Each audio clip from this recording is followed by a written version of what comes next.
Hallelujah, praise the lord. ఈరోజు మన లేఖన భాగము అపోస్తలుల కార్యములు 16వ అధ్యాయము 3వ వచనం చదువుకుందాం. అతడు తనతో కూడా బయలుదేరి రావాలని పౌలు కోరి అతని తండ్రి గిరిశస్తుడని ఆ ప్రదేశంలోని యూదులకందరికీ తెలియను గనుక వారిని బట్టి అతని తీసుకొని సున్నతి చేయించెను. ఆమేన్. దేవునికి స్తోత్రం. హల్లెలూయా, హల్లెలూయా, హల్లెలూయా, స్తోత్రం. Praise the Lord. షాలోమ్, మారనాథ. మీ అందరికీ ప్రత్యేకమైన వందనాలండి. మరొక పర్యాయం శాంతి టీవీలో ప్రసారం అవుతున్నటువంటి ఆయన హెచ్చవలసి ఉన్నది అనే కార్యక్రమం ద్వారా మీ ముందుకు రావడానికి ఈ ఉదయకాలాన్నే 8 నుంచి 8:30 వరకు, సాయంకాలం 4 నుంచి 4:30 వరకు మీ గృహాల్లోకి రావడానికి, మీ అనుమతి లేకుండా, మీ అపాయింట్మెంట్ లేకుండా, మీ ఇన్విటేషన్ లేకుండా రావడానికి ప్రభు సాయం చేశాడు. స్తోత్రం. ఈ దినము దేవుడు మనతో మాట్లాడబోతున్నాడు. దేవుడు ప్రతిదినం మాట్లాడాలని ఆశపడుతున్నాడు.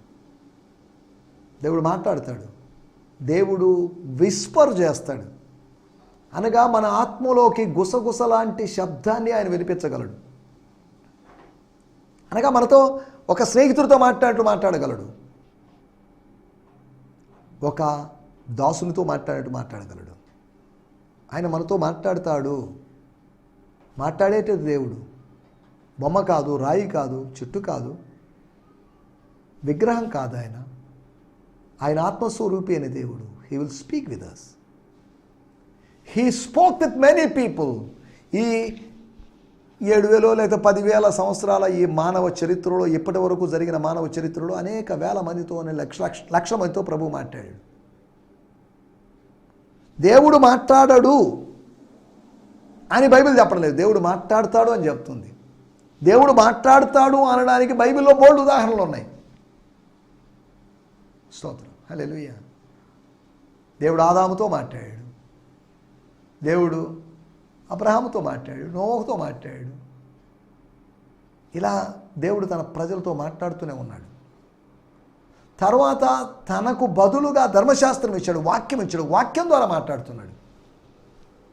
అనగా మొదట్లో దేవుడు డైరెక్ట్గానే మాట్లాడేవాడు. తన స్వరము ద్వారా, తర్వాత తన శాస్త్రము ద్వారా, తర్వాత తన శుద్ధ ఆత్మ ద్వారా, తర్వాత స్వప్నాల ద్వారా, తర్వాత ప్రవచనాల ద్వారా ఇలా మాట్లాడుతూనే ఉన్నాడు. ఈ 3 బేసిక్ స్టెప్స్ మెయిన్. ఆయన స్వయంగా మాట్లాడాడు. ఉదాహరణలు బోల్డ్ ఉన్నాయి ఆదికాండంలో వచ్చి. ఆయన స్వయంగా మాట్లాడాడు. రెండోది ఆయన శాస్త్రము ద్వారా మాట్లాడాడు, అనగా ధర్మశాస్త్రం ద్వారా. మూడోది శుద్ధాత్మ ద్వారా ఆయన మాట్లాడాడు, అనగా పరిశుద్ధాత్మ ద్వారా. ప్రభు సేవకులు నిలబెట్టుకోవడం వలన, లేదా ప్రవక్తలు అనబడిన వాళ్ళు, లేదా రాజులు, ఇంకెవరైనా, వీళ్ళ ద్వారా దేవుడు మాట్లాడాడు. దేవుని యొక్క 3 important speaking methods. Direct method, రెండోది త్రూ ద వర్డ్, మూడోది వచ్చేసి త్రూ ద హోలీ స్పిరిట్, అనగా తన దాసుల ద్వారా పరిశుద్ధాత్మ ప్రేరేపణను బట్టి మాట్లాడడం. పరిశుద్ధాత్మ వారిలో ప్రవేశించి, వారిలో ఉండి, వారి మీదకు వచ్చి, వారి ద్వారా ఆయన తన ప్రజలతో, ప్రవక్తల ద్వారా, అపోస్తలుల ద్వారా, పాస్టర్ల ద్వారా ఇలా దేవుడు మాట్లాడుతుంది. దేవుని యొక్క మాట్లాడేటువంటి మెయిన్ ఇంపార్టెంట్ మెథడ్స్ ఇవి, వేస్ ఇవి. తర్వాత వచ్చినటువంటి విషయాలు, తర్వాత అంటే తర్వాత వచ్చాయని కాదు దాని అర్థం, వేరొక విధానాలు, another ways. So dreams, circumstances, visions, prophecies, అంటే ఇవి ఒక 4 అనదర్ వేస్. మెయిన్ వేస్ 3 ఉన్నాయి, తర్వాత 4 సబ్ వేస్ ఉన్నాయి. మొత్తం 7 వేస్, 7 విధానాల ద్వారా దేవుడు మాట్లాడతాడు. దేవుని స్తోత్రం. హల్లెలూయా. కానీ దేవుడు మాట్లాడే ఒకే ఒక విధానంలో ఆయన మాట్లాడడం లేదు. కనీసం ఈ 7 విధాలుగా, at least through the 7 methods or ways he could talk with us. ఆయన మనతో మాట్లాడగలడు. ఎస్, ఆయన మనతో మాట్లాడగలడు. ఆయన మాట్లాడే దేవుడు. దేవుని స్తోత్రం. హల్లెలూయా. మీకు అర్థమవుతున్నాయి అనుకుంటున్నాను ఈ విషయాలు. అక్కడక్కడ కొన్ని విషయాలు బోధించి, how to listen the voice of God, దైవ స్వరం ఎలా వినాలని, ఇలాంటి పుస్తకాలు, ట్రైనింగ్ కార్యక్రమాలు ఉన్నాయి. దాంట్లోకి వెళ్ళడం లేదు. నిన్నటి ఎపిసోడ్లో మనం ఆలోచించిన విషయాలు. స్తోత్రం. ఇప్పటివరకు 1470 ఎపిసోడ్లకు పైగా చేయడానికి ప్రభు సాయం చేశాడు. అనగా 1470 ఎపిసోడ్లు అంటే 4 సంవత్సరాలకు పైగా, అనగా 2020 సంవత్సరం, 2021, 2022 ఈ 3 సంవత్సరాలు యోహాను సువార్తలోంచి బోధించాను. తర్వాత 2023, 2024 ఈ సంవత్సరం, అనగా పోయిన సంవత్సరం ఈ సంవత్సరం అపోస్తుల కార్యం ధ్యానించుకుంటున్నాం. దేవుని స్తోత్రం. అనగా 5 సంవత్సరాల్లో మనం 2 పుస్తకాలు, కొత్త నిబంధన పుస్తకాలన్నిటి యోహాను సువార్త, అపోస్తుల కార్యములు మనం ధ్యానించుకున్నట్టు అవుతుంది. ప్రభు చిత్తమైతే 6వ సంవత్సరంలో మనం ఏ విషయాన్ని మాట్లాడుకుంటామో నాకే తెలియదు, కానీ దేవుని నడిపింపును బట్టి ఏదైనా పుస్తకం తీసుకొని మాట్లాడుకోవడానికి ప్రయత్నం చేస్తాం. ఏదో హిస్టారికల్ విషయాలు చెప్పి మిమ్మల్ని కన్ఫ్యూజ్ చేయడం నాకు ఇష్టం లేదు. హిస్టారిక్ విషయాలు ఉండాలి, ప్రొఫెటిక్ విషయాలు ఉండాలి, ఇన్సైట్తో కూడుకున్న విషయాలు ఉండాలి, స్పిరిచువల్ అన్ని విషయాలు ఉంటేనే అది బాగుంటుంది. అంతవరకే కానీ కేవలం బైబిల్ స్టడీ అని చెప్పేసి ఆ బ్యాక్గ్రౌండ్స్ స్టడీస్లోకి వాటిలోకి వెళ్ళడం నాకు ఇష్టం లేదు. ఇవి కావాలంటే మీకు ఇంటర్నెట్లో సెర్చ్ చేస్తే దాని బ్యాక్గ్రౌండ్స్ అని మీకు అర్థమవుతాయి. కానీ ఒక ఇన్సైట్ అనేది వ్యక్తిని బట్టి మారుతుంది. హిస్టారికల్ బ్యాక్గ్రౌండ్స్ వ్యక్తిని బట్టి మారవు, కానీ ఇన్సైట్స్ అనేది the insights from the word of God varies from person to person. కాబట్టి ఒక్కొక్కరు ఒక్కొక్క రకంగా బోధిస్తారు. ఎవరు బోధించినా దేవోక్తులను బోధించినట్టు బోధించాలి, దూషణ మాటలు బోధించినట్టు బోధించాలని కాదు. దేవోక్తులను, దేవా ప్లస్ ఉక్తులు, ఓరకిల్స్ అన్నారు. ఈ ఓరకిల్స్ ఉన్నప్పుడు మాత్రమే మిరకిల్స్ జరుగుతాయి. No oracles, no miracles. అపోస్తలుల కార్యం 8వ అధ్యాయంలో సమరయలో సువార్త ప్రకటించారు. సూచక్రియలు జరిగిన తర్వాత, ప్రజలు నమ్మిన తర్వాత సువార్త ప్రకటించారు కదా. ముందు సువార్త ప్రకటించారు. సువార్త అనేది సూచక్రియలకి ఒక అట్మాస్ఫియర్ని, ఒక ఫౌండేషన్ని వేసింది. దాని ఫలితంగా అద్భుతాలు జరిగాయి, ప్రజలు విశ్వసించారు, సంఘం కట్టబడింది, శిష్యత్వం జరిగింది. ఇవి మనం ఆలోచిస్తున్న విషయాలు. అపోస్తల కార్యములు 16వ అధ్యాయము 3వ వచనం, ఈరోజు ఎపిసోడ్లో కూడా మూలవాక్యంగా దాన్ని తీసుకొని మనం మాట్లాడుకోబోతున్నాం. మనం ఆలోచించిన విషయాలు, వెంబడించడానికి కారణాలు, ప్రేరేపించిన విషయాలు అని చెప్పేసి మనం 2 ఎపిసోడ్లో ఇంచుమించు 8 పాయింట్లు ఈ వచనం నుంచే మాట్లాడుకున్నాం. మరలా 4 పాయింట్లు ఈ వచనం నుంచి మనం, అనగా ఒక్క వచనంలోంచి మనకు 12 పాయింట్స్ మనం తీసుకోవడానికి ప్రయత్నం చేస్తున్నాం. ప్రభు సాయం చేస్తున్నాడు. అలా డివైడ్ చేసుకోవడానికి ప్రభు సాయం చేస్తున్నాడు. వెంబడించడానికి కారణాలు ఏంటి అనగా పరిచర్య, ప్రవర్తన, ఫలములు, ప్రయాసం. తర్వాత ప్రేరేపించిన విషయాలు ఏమై ఉండొచ్చు? చూసినటువంటి సూచక్రియ, చూసినటువంటి ఆ స్వస్థత కార్యం, వాళ్ళ ముందు ప్రదర్శించబడిన స్వభావం, అంతేకాకుండా వాళ్ళు గుర్తించినటువంటి శ్రమ తత్వం, శ్రమ విధానం, శ్రమించడం, శ్రమను అనుభవించడం. 4వది ప్రదర్శించినటువంటి సాహసం, ధైర్యం. గడగడ ఉనికిపోయి ఎక్కడికైనా పారిపోదాం, కొన్ని రోజులు దాక్కుందాం అని పౌలు అనలేదు. Let's go back to the town, వెళ్దాం, తప్పే ఉంది. ఏం చేయగలరు? మనల్ని చంపగలరేమో, లెట్ దెమ్ కిల్. ప్రభు చెప్పాడు కదా, దేహమును మాత్రమే చంపేవాళ్ళు ఉన్నారు. లోకంలో వాళ్ళందరూ దేహాన్ని మాత్రం చంపగలిగిన వాళ్ళు. దేహములో ఉన్నటువంటి ఆత్మను చంపడానికి సాహసం చేయలేని వాళ్ళు, చంపలేని వారు, చంపడానికి సామర్థ్యం లేని వాళ్ళు. సేవకుడిని చంపగలరేమో, సేవకునిలో ఉన్నటువంటి సేవకుడు అందించిన పంచుకున్నటువంటి ఆశల్ని వాళ్ళు ఎవరు చంపలేరు. ఆత్మను చంపలేరు. ఎవరి ఆత్మను ఎవరు చంపలేరు. ఆత్మహత్య అని అంటున్నారు. కానీ ఆ మాటే తప్పు. అది ఆత్మహత్య కాదు, ఇది ప్రాణహత్య. ఆత్మ ఎలా చంపబడుతుంది? ఆత్మకు చావు లేదు. ఆత్మ దాని దయచేసిన దేవుని ఎదుగు వెళ్తుంది, చచ్చిపోయి వెళ్తుందంటే ఆ నిర్జీవమైన ఆత్మ చచ్చిపోయిన ఆత్మ అని కాదు. ఆత్మ సజీవమైన ఆత్మ, సజీవుడైన దేవుని దగ్గరికి, సజీవమైన మనుష్యాత్మ, సజీవమైనటువంటి పరిశుద్ధాత్మ పరమాత్మ దగ్గరికి వెళ్తుందని అర్థం చేసుకోవాలి. సరే, ఎక్కువ ఫిలాసఫికల్గా లేకపోతే తాత్వికంగా నేను మాట్లాడటం లేదు. మీరు నా మాటలు అర్థం చేసుకోవడానికి ప్రయత్నం చేయండి. ప్రేరేపించిన విషయాల గురించి 4 విషయాల గురించి నేను మాట్లాడుకున్నాం. సమయంలో మన టైటిల్ సాక్షి, విట్నెస్ ఆర్ టెస్టిమనీ. సాక్షి ఎవరు? అపోస్తల కార్యములు 1వ అధ్యాయం 8వ వచనంలో రాయబడింది, పరిశుద్ధాత్ముడు మీ మీదకి వస్తాడు. మీ మీదకి వస్తాడంటే మీ మీదకి వచ్చి మీ లోపలికి దిగుతాడు, మీ లోపల వసిస్తాడు, మీ ఆంతర్యములో మీ ఆత్మలో నివసిస్తాడు. మీ ఆత్మలో మీ ఆత్మ సింహాసనం మీద ఆయన ఆసీనుడై ఉంటాడు. మీ లోపల స్థిర నివాసం చేయాలని వచ్చాడు ఆయన. విమోచన దినం వరకు ముద్రించబడిన అనుభవంతో ఉంది మనకు, ఆ అనుభవం ఉంది.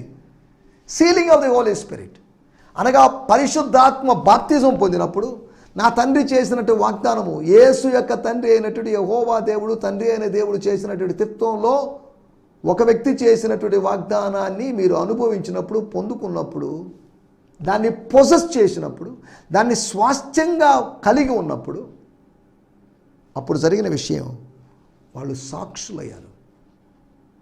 యెరూషలేములో మాత్రమే కాదు, దేవాలయంలో మాత్రమే కాదు, సమాజ మందిరాల్లో మాత్రమే కాదు, యెరూషలేము మొత్తం సాక్షులు. యెరూషలేము యొక్క పరిసర ప్రాంతాలు, నైబర్హుడ్ ప్లేసెస్ అయినటువంటి యూదయ, ఇంకా కాస్త ముందుకు వెళ్తే సమరయ, ఇంకా కాస్త పైకి వెళ్తే గలిలయ అని కాదు, గలిలయను కూడా అన్యుల ప్రాంతంగా భావించారు. సమరయ అన్యుల ప్రాంతం, అలాగైతే గలిలయ కూడా అన్యుల ప్రాంతంగా భావించబడింది.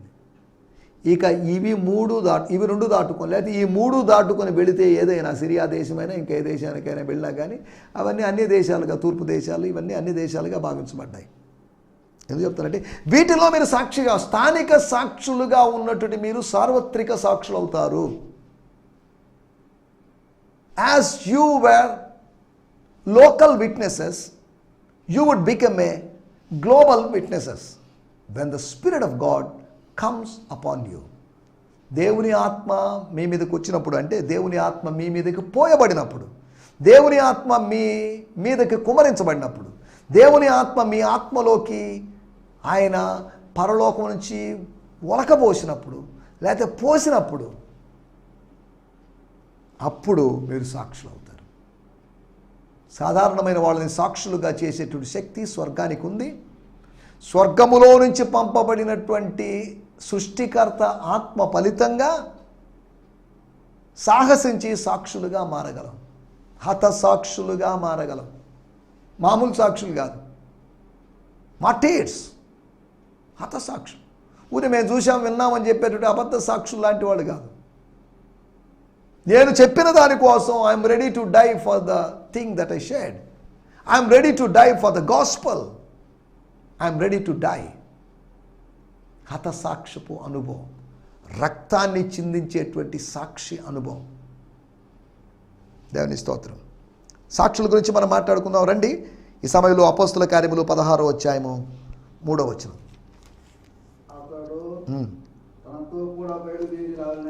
తిమోతి పౌలు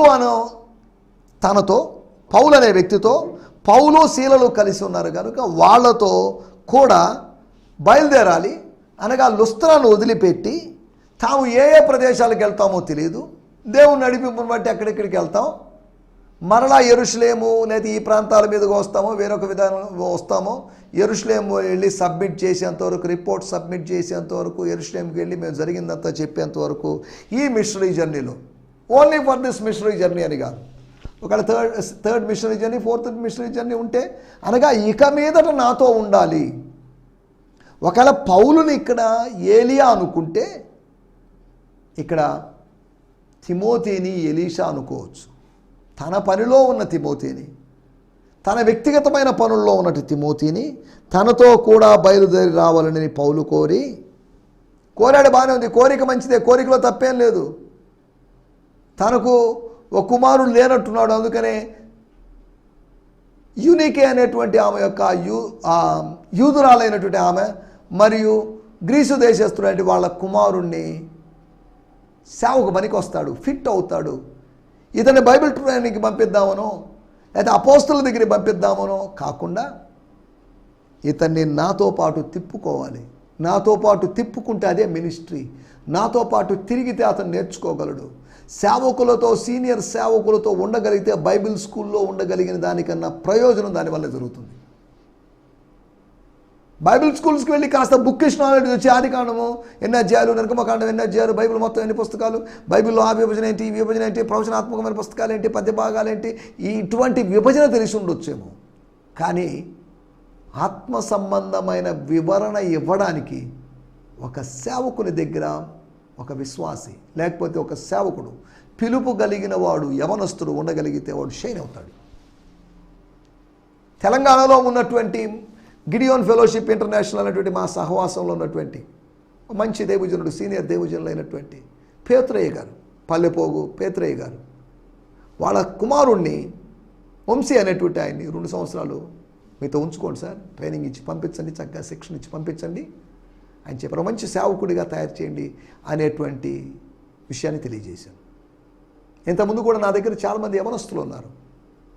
మీ దగ్గర ఎవరైనా యవనస్తులు సేవ చేయాలి, సేవ నేర్చుకోవాలి, తెలుసుకోవాలి అనే విషయం యవనస్తులు ఎవరైనా ఉన్నట్లయితే దయచేసి నా దగ్గర పంపించండి. వారికి సామాన్యమైన భోజనము వసతి కల్పించి వాళ్ళని ఉంచుకొని వాళ్ళకి కొన్ని విషయాలు నేర్పించి ఒకళ్ళు 2 సంవత్సరాల తర్వాత, 2 సంవత్సరాలకి అన్నీ నేర్పిస్తానని కాదు, నేను నేర్పించకపోయినా వాళ్ళంతటా వాళ్ళు నేర్చుకోగలరు. అటువంటి వేదికలు, అటువంటి అవకాశాలు కల్పించబడినప్పుడు వాళ్ళు సంతోషంగా నేర్చుకోగలరు. వాళ్ళు ఒక మంచి సేవకులుగా మారాలి. ఒకవేళ బైబిల్ స్కూల్కి వెళ్ళిన తర్వాత అయినా, బైబిల్ స్కూల్కి వెళ్ళడానికి ముందైనా అటువంటి వారిని నాకు ఇచ్చినట్లయితే, నా దగ్గర పంపించినట్లయితే, నా 2 నంబర్లు ఉన్నాయి కనుక నన్ను సంప్రదించండి. వాళ్ళు మంచి రాబోయే రోజుల్లో అనేక మంది సేవకులు కావాలి. కోత విస్తారంగా ఉంది. మొదటి శతాబ్దంలోనే కోత విస్తారంగా ఉందంటే 21వ శతాబ్దంలో కోత ఎంత విస్తారంగా ఉందో అర్థం చేసుకోండి. మొదటి శతాబ్దంలోనే కోతకు పనివారిని పంపమని, కోత యజమానుడైనటువంటి దేవుణ్ణి, పరలోకములో దేవుణ్ణి వేడుకోండి అని క్రీస్తు మనకు బోధించినట్లుగా, అలాగైతే ఈరోజు కూడా మనం ప్రార్థన చేయాలి. ప్రభువా, కోత విస్తారంగా ఉంది. ఈ 21st సెంచరీలో ఇండియాలో కోత విస్తారంగా ఉంది. దీనికోసం ఎవరు వెళ్తారు? ఎవరు కోసేవాళ్ళుగా మారుతారు? ఎవరు కొడవలు పట్టుకుంటారు? ఎవరు రీపర్స్గా, ఎవరు హార్వెస్టర్స్గా మారుతారు? అనేక మందిని లేవనెత్తు పంపించని ప్రార్థన చేయాల్సిన అవసరం ఉంది. దేవుని స్తోత్రం, హల్లెలూయా. మనం ఆలోచిస్తున్నటువంటి విషయాలు. సాక్షి అని చెప్పినప్పుడు ఒక మాట మీకు గుర్తు చేస్తాను.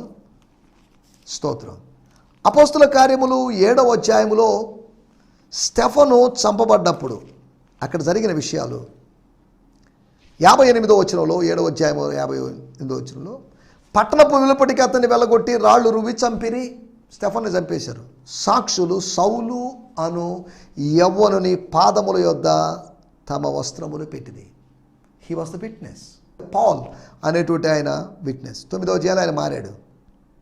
తర్వాత ఇక్కడ రాయబడిన మాట 60వ వచనం చివరి భాగంలో, ఈ మాట పలికి నిద్రించను. That's the end of the Stephen's chapter, Stephen's speech, Stephen's life. Saul అతన్ని చావునకు సమ్మతించను. Yes, he's dead, he's no more అనగా క్లినికల్లీ డెడ్ అన్నట్టుగా. He's no more, RIP, rest in peace. ఇలా ఎవరు పిచ్చి వాగుడు వాగినా, ఇలా ఎవరు యూదా మతానికి వ్యతిరేకంగా నిలబడ్డా, ఇలా ఎవరు యెహోవా దేవునికి విరోధముగా నిలబడినట్లయితే వాళ్ళకందరికీ ఇదే గతి పడుతుంది, ఇదే మా మరణ శాసనం అన్నట్టుగా ఒక సాక్షిగా ఉంది. స్టెఫను యొక్క మరణానికి సాక్షిగా ఉన్నటువంటి పౌలు. అలాగైతే ఇక్కడ గమనించాలి, మనం ఇంతకుముందు కూడా మాట్లాడుకున్నాం, రూపాంతరం, తిమోతి యొక్క రూపాంతరం అతను సాక్షిగా ఉన్నాడు. అతను శిష్యుడిగా ఉండి సువార్థికుడై, తర్వాత సంఘ కాపరై స్వార్థ ప్రకటించేవాళ్ళు సాక్షులు. స్తోత్రం. అతను సేవకుడిగా ఇలా వేరు వేరు రూపాంతరాలు మనం చూసాం. అతడు సాక్షి అయి ఉన్నాడు. దేనికి సాక్షి అయి ఉన్నాడు? సాక్షి అంటే చూసిన దానికి, సాక్షి అంటే విన్నదానికి, సాక్షి అంటే మొదటి శతాబ్దపు ఆ జూయిష్ కాంటెక్స్ట్లో అనుభవించిన దానికి. చూసిన దానికి, విన్నదానికి, అనుభవించిన దానికి సాక్షిగా ఉండడం, సాక్ష్యపు అనుభవం. దేవుని స్తోత్రం. అపోస్తల కార్యములు 4 విషయాలు మీకు త్వరగా జ్ఞాపకం చేస్తాను. 16వ అధ్యాయము 5వ వచనం. గనుక సంఘములు విశ్వాసమందు, సంఘములు యొక్క స్థిరపడడం, the establishment of the church and the expansion of the church. సంఘాల యొక్క స్థిరపడడం, సంఘములు సంఖ్యలో విస్తరించడం అనే దానికి సాక్షిగా ఉన్నాడు తిమోతి. అక్కడ తిమోతి యొక్క ప్రస్తావన లేదు, కానీ తిమోతి టీములో ఉన్నాడు అనే సంగతి మనం మర్చిపోకూడదు. పౌలు శీలతో ఉన్నాడు అనగా he was the witness for the church growth, సంఘ అభివృద్ధికి. సంఘం ఎక్కడ అభివృద్ధి చెందిందండి? ఉట్టిదేనండి, వాళ్ళ ఊహండి, వాళ్ళ భ్రమ అండి, పౌలు యొక్క భ్రమ, శీల యొక్క భ్రమ అని తిమోతి అనలేడు. He was the witness for the church growth. మన యవనస్తులు సంఘ విస్తీరణకి, సంఘ అభివృద్ధికి, ఇంకా కొత్త శాఖలను ఆరంభించడానికి మన యవనస్తులు సాక్షులుగా ఉండాలి. స్థానిక సంఘస్థులు ఇన్వాల్వ్ అయిపోయి, చర్చ్లో ఇన్వాల్వ్ అయ్యి, మినిస్ట్రీలో ఇన్వాల్వ్ అయ్యి సాక్షులై ఉండాలి. ఒక అభివృద్ధికి సాక్షులుగా ఉండాలి. ఓ తిమోతి, నీ అభివృద్ధి అందరికీ తేటగా కనబడినిమ్ము అని చెప్పినట్లుగా, అలాగైతే సంఘాభివృద్ధిని నువ్వు తేటగా గమనించావు కదా. He was a witness for the growth. దైవికమైనటువంటి అభివృద్ధికి అతను సాక్షిగా ఉన్నాడు అని మనం చెప్పచ్చు. మనం సాక్షిగా ఉన్నాం. ఏం చూసావు నువ్వు? యేసుప్రభు అడిగాడు, అరణ్యములో దేన్ని చూడడానికి మీరు వెళ్ళారు? ఏదో చూడడానికి వెళ్ళారుగా, ఏం చూశారండి మీరు? సన్నపు నారబట్టలు ధరించిన వారేనా? అటువంటి వాళ్ళు అరణ్యాల్లో కాదు బాబు, అటువంటి వాళ్ళు అంతఃపురాల్లో ఉంటారు. ఇప్పుడు చూడండి, మీరు అరణ్యంలోకి కొన్ని నెలల క్రితం, కొన్ని సంవత్సరాల క్రితం వెళ్ళారే, ఆ వ్యక్తి అరణ్యములో రెల్లులాగా కదలాడుతున్న వ్యక్తిగా ఉన్నాడు. జైల్లో ఉన్న వ్యక్తి ఇప్పుడు కదలాడుతున్న వ్యక్తిగా ఉన్నాడు. స్టెబిలిటీ లేనివాడుగా ఉన్నాడు. మీరు అతన్ని చూడడానికి వెళ్ళారే, అతని కేకలు ప్రతిధ్వనిస్తుండగా అక్కడికి మీరు పరిగెత్తుకొని వెళ్ళి బాప్తీజాలు తీసుకున్నారే, యోర్దాన్ నదిలో మునిగి లేచారే, దేన్ని చూడడానికి వెళ్ళారు మీరు? ఈ రోజులో అక్కడికి వెళ్తున్న వాళ్ళని అడగాల్సిన ప్రశ్న, మీరు దేన్ని చూడడానికి వెళ్తున్నారు? దేన్ని వినడానికి వెళ్తున్నారు? ఆత్మ సంబంధమైన చూడడానికి వెళ్తున్నారా? ఆత్మ సంబంధమైన వినడానికి వెళ్తున్నారు? దేనికి వెళ్తున్నారు మీరు? స్తోత్రం, హల్లెలూయా. ఒక మీటింగ్కి వెళ్ళాను నేను, సువార్త కూడికి, నెల్లూరు పట్టణంలో కొన్ని సంవత్సరాల క్రితం. ఒక ఆయన వచ్చాడు. ఏ సార్ ఇలా వచ్చారని అన్నా నేను. ఆయన అన్నమాట, శ్రీలేఖ కోసం వచ్చానండి అన్నాడు. అంటే అక్కడ మ్యూజిక్ డైరెక్టర్ లేడీ ఒక సహోదరి వస్తుంది కాబట్టి పాటలు పాడేటువంటి సహోదరి కోసం వచ్చాడు. ఇదేంటిది? శ్రీలేఖ కోసం వచ్చావా? దేవుని స్తోత్రం. ఎంత విచిత్రమైన విషయం చూడండి. ఈ రోజుల్లో ఎవరో స్పీకర్ కోసం వస్తున్నారు, మెసేజ్ కోసం ఎవరు రావడం లేదు. విచారకరమైన విషయం. మ్యూజిక్ కోసం వస్తున్నారు, మెసేజ్ కోసం రావడం లేదు. చూడండి, కార్యాల కోసం వస్తున్నారు, క్రీస్తు కోసం రావడం లేదు. ఏదో క్రయ విక్రయం కోసం వస్తున్నారు, కానీ క్రీస్తు కోసం రావడం లేదు. అరణ్యంలోకి దేనికి వెళ్తున్నారు ప్రజలు? అక్కడక్కడ జరుగుతున్నటువంటి ఈ ఆత్మీయ పండగలు అనబడిన వాటికి ఎందుకు వెళ్తున్నారు ప్రజలు అని ఆలోచించాలి. ఒకటి, ప్రభు యొక్క సంఘాభివృద్ధికి అతను సాక్షిగా ఉన్నాడు. రెండో విషయాన్ని నేను మీకు జ్ఞాపకం చేస్తాను. అపోస్తుల కార్యములు 16వ అధ్యాయము 14వ వచనంలోను, అనగా 14వ వచనములో, లూదియాను దేవభక్తి కలిగిన స్త్రీ వినుచుండెను, ప్రభువు ఆమె హృదయము తెరిచెను. అది చాలండి, అక్కడ వరకు చాలు. ప్రభువు ఆమె హృదయము తెరిచెను. స్తోత్రం. అంతేకాకుండా ప్రభువు తెరిచినటువంటి మరొక హృదయం ఒకటి ఉంది. అపోస్తుల కార్యములు 16వ అధ్యాయము 34వ వచనం, మరియు అతడు వారిని ఇంటికి తోడుకొని వచ్చి, స్తోత్రం. అక్కడ హృదయం తెరవబడిన సందర్భం మనం చూస్తున్నాం. చెరసాల తలుపులు తెరవబడిన సందర్భం చూస్తున్నాం. ఒక కరుడు కట్టినటువంటి జైలు అధికారి యొక్క హృదయం తెరవబడ్డం చూస్తున్నాం. అతని ఇల్లు తెరవబడ్డం చూస్తున్నాం. దేవుని స్తోత్రం. తెరవబడుతున్నాయి. కొంతమంది చెవులు తెరవబడ్డాయి. చెవులు తెరవ చేశాడు. గాడ్స్ ఓపెనింగ్ అనేది ఈ అధ్యాయంలో కనీసం 4-5 విధాలుగా మనం చూస్తున్నాం. దేవుని స్తోత్రం, హల్లెలూయా. రెండో విషయము, ప్రజల యొక్క మార్పులు. స్తోత్రం. అతడు దేవుని యందు విశ్వాసం ఉంచిన వాడై, అనగా క్రీస్తునందు విశ్వాసం ఉంచిన వాడై. స్తోత్రం, హల్లెలూయా. ఇన్ని కార్యాలను బట్టి దేవుని యందు విశ్వాసం ఉంచిన వాడి తన ఇంటి వారితో కూడా ఆనందించాడు. స్తోత్రం. ప్రజల యొక్క మార్పునకు అతడు సాక్షి. He was a witness for the changings or the conversion of the people. ప్రజల యొక్క మార్పులకు, ప్రజల యొక్క పరివర్తనకు అతడు ప్రత్యక్ష సాక్షి. స్తోత్రం. ఈరోజులో అబద్ధ సాక్షులు అనేకులు ఉంటున్న రోజుల్లో, లేని వాటిని ఉన్నట్టుగా, ఉన్న వాటిని లేనట్టుగా చెప్తున్న రోజుల్లో మనం ఉన్నాం. ఇక్కడ అతని గురించి రాయబడింది. తిమోతిని గురించి మనం అర్థం చేసుకోవాల్సి, అతడు ప్రభు సంఘాభివృద్ధికి సాక్షి. రెండోది అతడు ప్రజల యొక్క పరివర్తనకు సాక్షి. మూడోది అపోస్తుల కార్యములు 16వ అధ్యాయము 18వ వచనం. అక్కడ రాయబడిన మాట, ఆమె ఇలాగూ అనేక జనులు చికిత్సలు కనుక పౌలు వ్యాకులపడి దాని వైపు తిరిగి ఎస్ నీవు ఈమెను వదిలిపోమని యేసుక్రీస్తునామమున ఆజ్ఞాపించనని ఆ దైవంతో చెప్పాడు. వెంటనే అది ఆమెను వదిలిపోయింది. దేవుని స్తోత్రం. ప్రభు యొక్క శక్తి, పరిశుద్ధాత్మ శక్తికి సాక్షిగా ఉన్నాడు. అవునండి, నేను నా కళ్ళారా చూశానండి, నా చెవులారా విన్నానండి. యేసు నామములో రిబ్యూక్ చేశాడు, గద్దించాడు. దాని ఫలితంగా జరిగిన విషయం, సోద చెప్పేటువంటి పుతోను అని పేరు కలిగిన దెయ్యం పట్టినటువంటి ఒక స్త్రీ, ఈవిల్ పొజెస్ లేడీ, గాలి పట్టినట్టు ఒక అమ్మాయి జీవితంలో కార్యం జరిగింది. It's God's power. పౌలులో ప్రభు శక్తి ఉంది, ప్రభువులో పరిశుద్ధాత్మ శక్తి ఉంది. స్తోత్రం. 4వ విషయాన్ని నేను మీకు జ్ఞాపకం చేస్తాను. తిమోతి అనేటువంటి ఆయన సాక్షి. పౌలు సాక్షులే, మనందరం సాక్షులమే. అలాగని యెహోవా సాక్షులమా అని చెప్పబడిన సంస్థకు సంబంధించిన వాళ్ళం కానీ కాదు నా మాటలేక ఉద్దేశం. అక్కడ వాళ్ళమని కాదు నా మాటలేక ఉద్దేశం. మనం కాదు, మన వాళ్ళకి మనకు సంబంధం లేదు. విధంగా చెప్పాలి, మనం యెహోవాకి సాక్షులం, యెహోవా దేవునికి సాక్షులం, యెహోవా దేవుని కుమారుడైన యేసుక్రీస్తుకి, యెహోవా దేవుని ఆత్మ అయినటువంటి పరిశుద్ధాత్మకు సాక్షులం, మన త్రిత్వానికి సాక్షులం. స్తోత్రం. మన వాక్యానికి సాక్షులం. తిమోతిని గురించి ప్రభు యొక్క సంఘాభివృద్ధికి అతను సాక్షి, ప్రజల యొక్క పరివర్తనకు అతను సాక్షి, ప్రభు యొక్క శక్తికి అతను సాక్షి. 4వ విషయము అపోస్తుల కార్యములు 19వ అధ్యాయము 19వ వచనం. మరియు మాంత్రిక విద్య అభ్యసించిన వారు అనేకులు తమ పుస్తకములు తెచ్చి అందరి ఎదుట వాటిని కాల్చివేసిరి. వారు లెక్క చూడగా వాటి వేల 50,000 వెండి రూకలాయను. ఇంత ప్రభావంతో అనేక సంవత్సరాలు ఉపయోగించినటువంటి దుష్ట సాహిత్యాన్ని, దురాత్మ సాహిత్యాన్ని తగలబెట్టేంతగా, దహనం చేసేంతగా విత్ దిస్ పవర్ ప్రభు వాక్యము ప్రబలమై వ్యాపించెను. దేవుని స్తోత్రం.